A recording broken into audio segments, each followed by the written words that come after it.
लहानपणी जेव्हा तुम्ही यांना मोठं होताना पाहत होतात तेव्हा तुम्ही बिझी होतात, वेगवेगळे सिनेमे करत होतात, तेव्हा तुमच्या काही वेगळ्या अपेक्षा होत्या की मुलांनी काय करावं काय नाही करावं? हा, त्याने ग्रॅज्युएशन कम्प्लीट करावं, त्यांनी काय करायचं त्यांनी ठरवायचं असतं. कारण मी सिंगल पॅरेंट होते, त्यामुळे माझ्या डोक्यामध्ये असं काही नव्हतं की बाबा तू म्हणजे आता ही वकील होते हा मुद्दा वेगळा आहे, पण याने डॉक्टर व्हावं असं मला अजिबातच वाटत नव्हतं.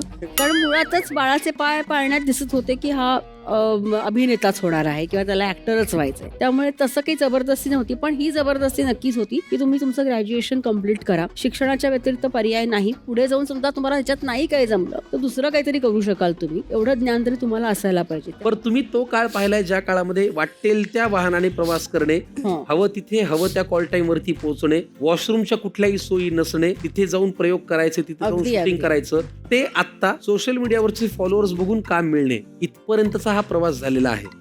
या दोन्हीतला ताळमेळ साधताना तुमच्या घरात 2 कलाकार आहेत, तुम्ही हा बॅलन्स कसा साधता? सोशल मीडियाचे हे बघून कामं मिळणं वगैरे हे आतापर्यंत आमच्यापर्यंत तरी अजून तशी काही गोष्ट आलेली नाहीये.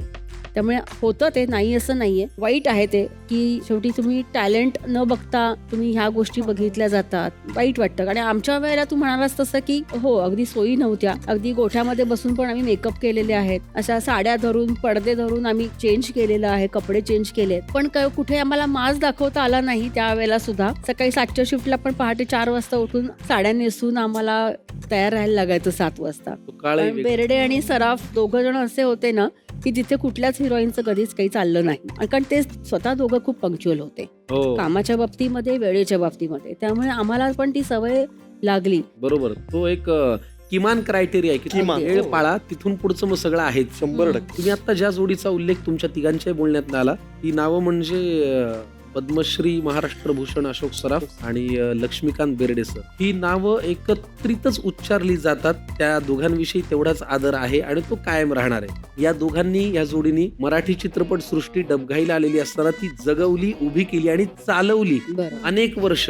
हा रुतबा होता, हे कर्तृत्व होतं. तुम्ही प्रेक्षक म्हणून या जोडीकडे कसं पाहता? तुला काय वाटतं जेव्हा तुझ्या बाबांचा आणि अशोक सराफांचा सिनेमा झीच्या एखाद्या वाहिनीवरती लागतो किंवा जुना सिनेमा पुन्हा पाहण्यात येतो, तुझं काय फिलिंग असतं? ते जे काम करायचंय ते उत्तम होतं, सगळ्या गोष्टी आहेत, पण ते आपल्या बालपणाचा किंवा आपल्या त्या आयुष्याचा का मोठा भाग आहेत. अशोक सराफ आणि लक्ष्मीकांत बेर्डे, प्रत्येक मराठी माणूस असो. मी जेव्हा सिनेमाचं पुस्तक वाचतो, आता काही वर्षांपूर्वी इंडियन सिनेमाला 100 वर्ष पूर्ण झाली होती. 80s 90s मध्ये प्रत्येक इंडस्ट्रीमध्ये 2 सुपरस्टार होते. असं मल्याळम मध्ये मोहनलाल मम्मुटी होते, तमिळमध्ये रजनीकांत कमल हसन होते, तेलुगूमध्ये चिरंजीवी नागार्जुन किंवा चिरंजीवी नंदमुरी बालकृष्ण होते, आणि कन्नडामध्ये राजकुमार आणि विष्णुवर्धन होते, आणि मराठीमध्ये अर्थात लक्ष्मीकांत बेर्डे, अशोक मामा होते. पण त्या अख्ख्या ह्याच्यामध्ये त्या सगळ्यांना 4-4 पानं दिली जातात आणि त्यांना फक्त 2 पानं किंवा अगदी एवढा अर्ध पानच दिलं जातं. जेव्हा इंडियन सिनेमाकडे आपण एका मोठ्या लेन्सनी बघतो, आपण जे आपल्या कलाकारांना जितकं प्रेम देतो ना, जितका आदर देतो, तेच हँड होल्डिंग बाहेर खूप कमी होतं आपल्या कलाकारांच्या बाबतीमध्ये. थोडं बोललं गेलं पाहिजे. बरोबर